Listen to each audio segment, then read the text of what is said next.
വിഷയമേ അല്ല. സ്റ്റേജ് കിട്ടിയാൽ നമ്മൾ എവിടെയാണെങ്കിലും കളിക്കും. മഴ പെയ്തപ്പോ വിഷമം വന്നോ? വിഷമമൊന്നുമില്ല, എന്ത് വന്നാലും എങ്ങനെയെങ്കിലും നമ്മൾ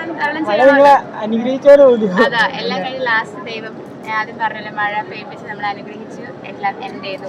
എന്തായാലും ഹാപ്പി. Thank you. നമുക്ക് മഴ വരുന്നൊരു വിഷയമേ അല്ല. ഫുൾ എനർജി ആയിരുന്നു.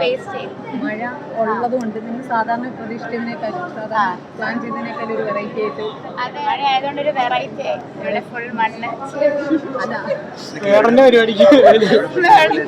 എന്നാലും മറ്റൊന്നിനേക്കാളും വൈബായിട്ടാണ് എനിക്ക് തോന്നുന്നത്.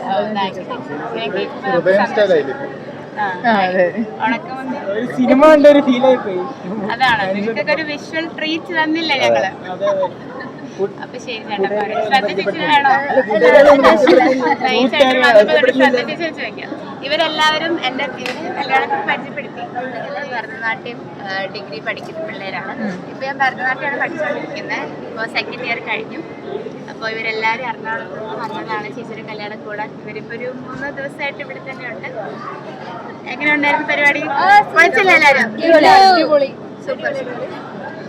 കോസ്റ്റ്യൂം ഡിസൈനിങ് ചെയ്തത് ചേച്ചി കോസ്റ്റ്യൂം ഞാൻ എറണാകുളത്ത് നിന്നാണ് മേടിച്ചത്. കോസ്കി എന്നൊരു കടയിൽ നിന്ന്. അമ്മയുടെയും സെയിം അവിടെ നിന്ന് തന്നെയാണ്. ഡിസൈൻ ചെയ്തല്ല, അവിടെ ഓൾറെഡി റെഡിമെയ്ഡ് കിടന്നതാണ്. എനിക്ക് വേണ്ടി പീസ് ഇങ്ങനെ ഇരുന്ന പോലെ തോന്നി. സമയമില്ലാത്തത് ടൈപ്പിക്കാമെന്ന് വിചാരിച്ചു, പക്ഷെ ടൈം കിട്ടിയില്ല. അവിടെ പോയപ്പോൾ കറക്റ്റ് എന്തോ ഇട്ടപ്പോൾ കൊള്ളാൻ തോന്നി. അങ്ങനെ പിന്നെ മേടിച്ചു. കോസ്കി എന്നാണ് ഈ ഡ്രസ്സ് മേടിച്ചത്. ഈ നന്ദനയുടെ വിവാഹം ഉടനെ ഉണ്ടാവും? നന്ദനയുടെ വിവാഹം നമുക്ക് നോക്കാം. റിലേഷനിലാണോ? അയ്യോ, റിലേഷൻ ഒന്നുമില്ല ചേച്ചി. നോക്കട്ടെ, ഞാൻ പറയുന്നതിന് മുന്നേ അവിടെ റിലേഷനിലൊന്നും അല്ല. No, single life. ഓക്കെ ചേട്ടാ.